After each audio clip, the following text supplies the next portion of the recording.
Il y a deux choses qu'il faut bien dissocier par rapport au match du Mans, parce que j'ai l'impression que, oui, il y a beaucoup d'attentes autour de l'équipe, mais il ne faut pas qu'il y ait une pression négative et que l'envie de bien faire que les garçons ont depuis le début de saison se transforme en peur de mal faire. Donc les garçons ils travaillent, les garçons qu'on a à disposition à l'heure actuelle, parce qu'on a quand même beaucoup d'absents pour ce match. Et donc ils travaillent bien, ils donnent le meilleur d'eux-mêmes. Mais comme je leur ai dit dans la semaine, il faut pas se mettre une pression négative. Donc tous les matchs, quand on rentre sur le terrain, on les joue pour les gagner les matchs. Quand on rentre, que ça soit, c'était le projet contre Le Mans, ça sera le projet contre Paris et contre tous nos adversaires. L'idée c'est de gagner le maximum de matchs, donc de rentrer sur le terrain en étant acteur du jeu et justement c'est de gagner les matchs. Après, si on commence à parler de rachat, il n'y a que 2 journées. Voilà. Il en reste 30 derrière. Et si on part trop tôt là-dedans, on va mettre une pression aux garçons. Et nous, au niveau du staff, au niveau du coach, on est habitué à gérer cette pression. Les garçons, déjà, quand tu rentres, on a lancé le petit Elson Mendes. À la fin, donc le lundi, j'ai débriefé avec lui de son match. Et je lui ai dit, t'as eu la boule au ventre quand t'es rentré? Il m'a dit, coach, c'est quelque chose quand même banal. Donc, ça sert à rien de remettre de la pression sur les garçons, en fait. Ils savent on sait tous ce qu'on n'a pas bien fait vendredi dernier. On a fait énormément de vidéos, on a montré, on a démontré sur le terrain, on a travaillé ce qu'on avait mal fait. Et donc, l'idée, c'est de s'améliorer. Voilà, l'idée, c'est de s'améliorer. Attention, je ne me trouve pas des excuses quand je dis ça. Pas du tout. Hein. Mais l'idée, c'est de s'améliorer. Et je pense sincèrement qu'à un moment donné, il faut vraiment que les garçons puissent être à 100%, déjà mentalement aussi. Et si au bout de 2 matchs, on est dans des missions rachat, ça va vite, je trouve. Il n'y a que le jeu qui peut permettre de t'en sortir de toute façon. On fait ce qu'on veut. Hein. Ici, on est... Déjà moi, à titre personnel, je pense que tu as plus de chances de gagner des matchs si tu essayes de t'en sortir par le jeu. Et on est dans une région en plus où, voilà, je ne vais pas citer tous les garçons qui sont sortis du centre ou qui sont venus jouer à Sochaux, on les connaît tous. Et il y a toujours eu quand même une qualité de jeu. Voilà, il y a toujours eu un jeu proposé avec des valeurs. Voilà, des valeurs de, quoi qu'il arrive, de mouiller le maillot, de dépassement de soi, don de soi, ça c'est sûr. Mais après, si on ne joue pas, on peut courir tant qu'on veut. Si on ne joue pas, ça va être compliqué. Donc il faut bien entendu, il faut jouer, voilà, il faut être acteur du jeu. Et il faut vraiment que les garçons, qu'on arrive à switcher, j'ai envie de dire. Ils ont revu leur match individuellement. On a fait pas mal de vidéos, beaucoup de vidéos cette semaine, justement pour montrer les points où on devait s'améliorer. On n'a pas, à mes yeux, on n'a pas assez de jouer de l'avant et on n'a pas été assez tranchant dans nos courses vers l'avant. On l'a bien vu. On avait 2 attaquants qui étaient esselés, notre milieu de terrain qui était assez loin, peu d'activité dans nos couloirs. Donc tout ça, on a essayé de le corriger cette semaine. Et par contre, il faut le mettre en application. Ça, c'est une certitude, il faut le mettre en application. Et ils en ont conscience. Voilà, ils en ont conscience. Après, comme je vous dis, il y a des choses qui vont changer, bien entendu, puisque Mathieu Pébernes est blessé, Dimitri Liénard est blessé, Noël Fattar est blessé. Il y a qui d'autre encore? Parce que j'en ai un petit paquet. Bon, Hendrik Kofi, là, il a fait des examens hier. Je pense qu'on ne va pas le revoir avant un petit moment. Voilà, il a au niveau des mollets, un petit souci, mais le temps qu'il sera athlétisé et compagnie, je pense que voilà, d'ici avant un mois, on ne pourra pas compter dessus. On a Alex Dao, je le passe, mais qui a les croisés, ça vous êtes au courant.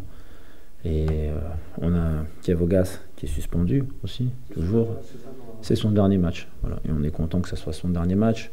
Et après, il y a des garçons qui sont en début de réathlétisation. Un garçon comme Amilcar Silva, là, il a repris cette semaine d'entraînement, lundi. Ça faisait plus de 6 semaines qu'il ne s'était pas entraîné avec le groupe. Voilà. Vous savez très bien. Période d'indisponibilité, généralement, il faut la moitié pour pouvoir revenir sur le terrain d'aplomb, on va dire. Donc 6 semaines, sinon 3 semaines, peut-être, potentiellement faire des groupes, ça sera déjà bien. On a Rolly Pereira, c'est exactement pareil. Là, c'est comme Amilcar. C'est exactement au même moment, le même jour en plus, quoi. Donc ça fait 6 semaines qu'il ne s'était pas entraîné avec le groupe, donc il a repris cette semaine. Donc on a quasiment 7 à 8 absents là, pour ce week-end. Quand on monte, on a un petit peu cette dynamique de montée. Voilà, cette dynamique de montée, c'est un club qui a d'autres valeurs aussi. Voilà, c'est un club qui, vous voyez bien le terrain, Stade Boutroux, Stade Pelé, excusez-moi, il a changé de nom. Et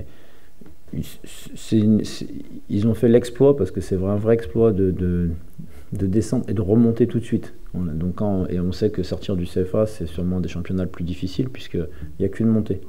Donc là, on n'a pas trop droit à l'erreur. Après, sur l'adversaire, honnêtement, ils ont des qualités, ils maîtrisent bien la surface de jeu. Beaucoup de garçons issus de la région parisienne, avec le vivier parisien, qui ont fait des passages dans certains clubs pro. Voilà, Mamad Silla, derrière, il a fait monter avec Concarneau en National Ligue 2, par exemple. Voilà. Il y a Enzo Valentin qui était formé à Reims, qui est un espoir de Reims, qui est aussi un bon joueur. Ils ont des bons joueurs, voilà. Que ce soit Karamoko, qui est passé par Chambly, qui était au Puy l'année dernière, qui fait quart de finale de Coupe de France. Ils ont des joueurs comme ça, avec du talent, mais ils ont aussi surtout une dynamique d'équipe. Ils sont montés, le club n'a pas envie de reconnaître ce qu'il a connu il y a 2 ans, donc il veut vraiment se maintenir. C'est une équipe qui cherche à jouer au football, voilà. C'est pas que des combattants, on va dire. Mais ils ont cet ADN supplémentaire, généralement, des grandes villes urbaines. Voilà. Les grandes villes urbaines, ils ont ce côté combattant, naturellement, j'ai envie de dire. Donc à nous de faire le match qu'on doit faire, quoi. Mais pareil, on a des garçons qui sont prêts. Voilà, ils sont prêts. Et je vous dis, on a bien travaillé cette semaine, alors avec une équipe qui sera beaucoup remaniée, bien entendu, quoi. Mais Rome, c'est pas fait en un jour, il faut qu'on travaille. En fait, il faut qu'on travaille, et je ne tirerai jamais sur les garçons. Voilà, comme ça c'est clair aussi. Voilà. Je ne vais pas tirer sur les garçons après une défaite, quoi. Puis même si demain ça se passe mal, en fait, il faut qu'ils sentent aussi que on est ensemble, quoi. On est vraiment ensemble et on est sur le même bateau. Il faut qu'on amène le bateau à bon port. Et des fois, voilà, la mer, elle va être agitée. Et ben, quand la mer est agitée, il faut que le capitaine il garde du calme pour amener le bateau à bon port. Et eux, il faut qu'ils souquent très fort aussi pour qu'on y arrive aussi. Après, sur les matchs à l'extérieur, on sait très bien qu'il faut être fort à domicile. On a lâché des points à domicile. Donc automatiquement, bien entendu, il faut qu'on aille maintenant ces points perdus à domicile, il va falloir les récupérer à l'extérieur. Mais si on les récupère alors attention, hein, il faut qu'on aille prendre des points à Paris. Que les choses soient très claires. Voilà, on y va il faut qu'on prenne des points. Il faut faire tourner le compteur-point, en fait. Il faut faire tourner le compteur-point. Et tu dois être fort. Et là où les gens vont t'attendre, j'étais adversaire, j'ai entraîné des clubs comme Paris 13. Voilà, j'ai fait 6 ans là du Cher, j'ai fait 4 ans Minguette, donc je connais parfaitement le contexte. Par cœur, je le connais, et je connais par cœur aussi ce que l'entraîneur adverse il va dire à ses joueurs. Je le connais par cœur parce que j'y étais à sa place. Et croyez-moi que quand vous jouez Sochaux, la causerie elle dure 2 minutes. Et 2 minutes, je suis gentil encore. Voilà. C'est un match en fait où voilà, c'est David contre Goliath. Voilà. Alors c'est pas ce que je dis, hein. Attention, parce qu'ils ont des bons joueurs, mais dans l'image, c'est-à-dire on a le club professionnel historique français qui débarque à Paris, et automatiquement la motivation en face, elle vient tout seul. Ça vient tout seul. Mais on n'est pas les seuls. Voilà, quand les gens vont jouer contre Nancy, vont jouer contre Valenciennes, vont jouer contre Nîmes, ça va aussi leur amener un truc naturel. Mais je vous dis donc par rapport à ça, à l'état d'esprit d'en face, c'est sûr que ça va être 16 combattants. Mais là où Julien a ce qu'il a dit, moi aussi je l'attends. Pas vous dire le contraire. Bien sûr je l'attends. Pourquoi ? Parce que tu montes avec du tempérament. Si tu n'as pas de tempérament, tu ne montes pas. Ça c'est sûr et certain par contre. L'équipe qui joue bien, qui est belle, qui joue tranquillement à sa main et compagnie, elle ne monte pas. Voilà. Quand tu montes, c'est que tu as du tempérament. Concarneau, quand ils sont montés il y a 2 ans, ils avaient des joueurs avec du tempérament. Ils avaient le petit Amine Boutra, ils avaient 5-1 et toi qui était du cru, Janez, qui avait ce caractère breton. Voilà. Nous, c'est pareil ici. Il faut qu'on montre du caractère. Voilà. Alors, il y a beaucoup de Parisiens dans l'équipe. Voilà. Donc, je vais voir aussi ce que ça va donner quand ils jouent chez eux. Parce que là, ils vont jouer chez eux. Donc, on va être attentif aux différents comportements, on va dire.